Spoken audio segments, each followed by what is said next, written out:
I skipped my childhood best friend's birthday after his new girlfriend called me the typical girl best friend and accused me of trying to steal him, and now he and our families are furious with me. Miles and I have known each other since we were 2 years old because our parents are best friends. While I wouldn't call Miles my best friend, we've always been close. We hang out occasionally and see each other at all the major holidays, thanks to our family's connection. Now, in our early 20s, our friendship is more casual, but it's still solid. The current issue stems from a dumb childhood memory that, at the time, was just a harmless moment. When we were 8 years old, we participated in a little wedding play at our after-school care. I was the bride, Miles was the groom, and the whole thing was a goofy production with bad songs and uncoordinated kids stumbling around. Naturally, our parents took pictures and videos of the play, proud of their little actors. To this day, one of those photos hangs on our respective family picture walls. Miles has been dating Lindy for the past year. They've known each other for 3 years, but their relationship only turned romantic recently. From the start, it was clear Lindy didn't like me. Every time we were at the same celebration, she'd make a snide comment about me being a typical girl best friend. Once, she even accused me of secretly wanting to sleep with Miles. I have no idea where she got that idea. Miles and I barely see each other outside of family functions, save for the occasional monthly catch-up over food. We're close, but our friend groups and schedules are completely separate. Things escalated after Lindy saw the wedding play picture. From then on, her comments became more frequent and pointed. She even started sending me direct messages on Instagram, saying things like, "I know what game you're playing." I was baffled. It wasn't a game, and I wasn't even sure what she thought I was doing. I tried talking to Miles about it. He told me to just give her time, which felt dismissive but also like the easiest option. Then came Miles' birthday party last Saturday. I was invited, of course, but Lindy decided to send me a message before the party. She wrote something along the lines of, "I'll be supervising you. This is our first birthday as a couple, and you're not going to take up his time." That was my breaking point. I talked to Miles again, hoping he'd step in or at least acknowledge how toxic this was becoming. But all he did was repeat the same advice, to give her time. I couldn't do it anymore. When the party started, I sent him a quick text apologizing and told him my mom would drop off his gift. I just couldn't face the tension anymore. Now, Miles is upset with me for skipping his birthday. Lindy claims I made the whole situation about myself, and my parents are disappointed I missed what they consider a family function. I haven't shown anyone Lindy's messages because I didn't want to blow things up or turn this into a bigger mess. She's a new part of Miles' life, and I didn't want to create drama that could make things harder for both of us. I thought talking to Miles would be the adult thing to do, but clearly, that hasn't worked. For the record, I have no idea why Lindy is jealous. Our families have never joked about me and Miles being together, nor have they ever pushed for that. In fact, I think they'd be against it if it were ever even suggested. The wedding play picture is only up on the walls because our parents thought it was a cute memory from our first school play. That's all it ever was. So, am I wrong for skipping his birthday or was I totally reasonable in doing so? Update: after my last post, I decided to address everything head on. I talked to Miles first. Initially, he was upset with me, insisting that I was blowing things out of proportion. We went back and forth for a while, and after laying everything out, we both agreed to take some distance for now. He needed time to figure out his relationship with Lindy, and I didn't want to deal with the added stress of petty drama anymore. Next, I spoke to my parents and explained the situation in full. They were shocked and upset about how Lindy had been treating me, but they respected my decision to handle it myself. Still, it felt good to get it off my chest. For a little while, nothing else happened. Life moved on. Until Tuesday night. Some friends and I decided to take advantage of the midweek holiday and went to an Irish pub for karaoke. It was a fun night, at least until my best friend and I went to the restroom to freshen up. That's when everything spiraled. As we were touching up our makeup, Lindy and a group of her friends walked in. They immediately started making loud, passive-aggressive comments. Things like, "man stealing bitches," and, "imagine pretending to be a guy's friend just to sleep with him." Pick-me girls are the worst. They didn't address us directly, but they made it painfully obvious who they were talking about. It was cringy. It didn't stop there. They slowly edged closer to us, essentially cornering us near the hand dryers, acting like we weren't even there. My best friend finally had enough. She grabbed my hand, pushed through them, and pulled me along. We were almost back at our table when Lindy ran up behind me and yanked my hair. I lost my balance and fell backward onto a metal footrest. The impact was so bad I saw white. Before I could process what was happening, one of her friends poured beer on me. Then a fight broke out and at some point, someone dropped a heavy pint glass on my head. The next thing I knew, Lindy and her friends were being escorted out by the police, and I was taken to the hospital. The aftermath was worse than I expected. My parents and Miles' parents both rushed to the hospital, furious about what had happened. I was diagnosed with a severe concussion, a fractured nose, and a hairline fracture in my back. I ended up staying in the hospital until Thursday morning. In the meantime, Miles tried calling me repeatedly, but my parents told him it wasn't the right time for him to visit. I also received an official notice that a legal case had been opened against Lindy and one of her friends for assault and causing a public disturbance at the bar. Now I'll have to deal with the legal side of things too. Once I was home, I finally spoke to Miles.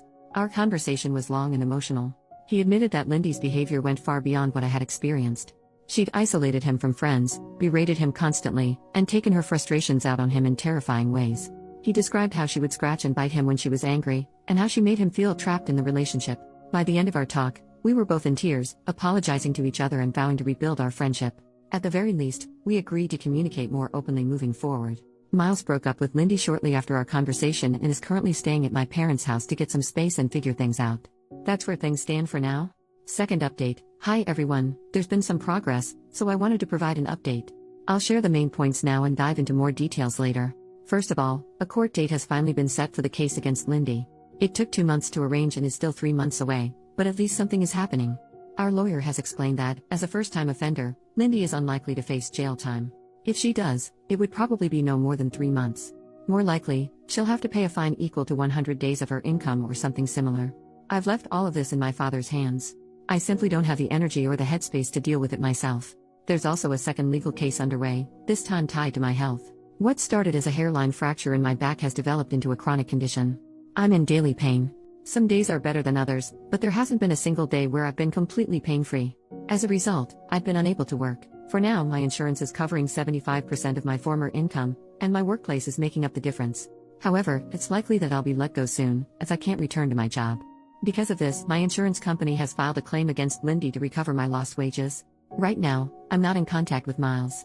While I initially tried to support him, the reality of being disabled because of his jealous ex-girlfriend has left me feeling bitter. I recognize that he was also a victim in all of this, but I can't help but blame him, at least in part, for what's happened to my life. I'm working through these feelings in therapy and trying to find ways to move forward. To cope, I've taken up some new hobbies and started writing more. I'm also exploring online classes and courses to keep myself engaged and motivated as much as one can in my shoes. One bright spot in all of this has been Miles' parents, who have been incredibly supportive. His mother in particular, has been a godsend. She's gone above and beyond to help me, volunteering to drive me everywhere I need to go. We've even become friends and went to see Deadpool and Wolverine together recently. As a stay-at-home wife, she has the time to offer, and her kindness has meant the world to me. Interestingly, one of Lindy's friends reached out through my lawyer, offering to testify against her. She also sent a letter apologizing for her role in everything. According to her, Lindy had convinced their friend group that I was bullying her and had even claimed that Miles cheated on her with me in the past. That revelation shed a lot of light on Lindy's behavior and the toxic bull crap she'd been spreading. That's where things stand for now. I'm doing my best to heal and move forward, but it's a slow and difficult process.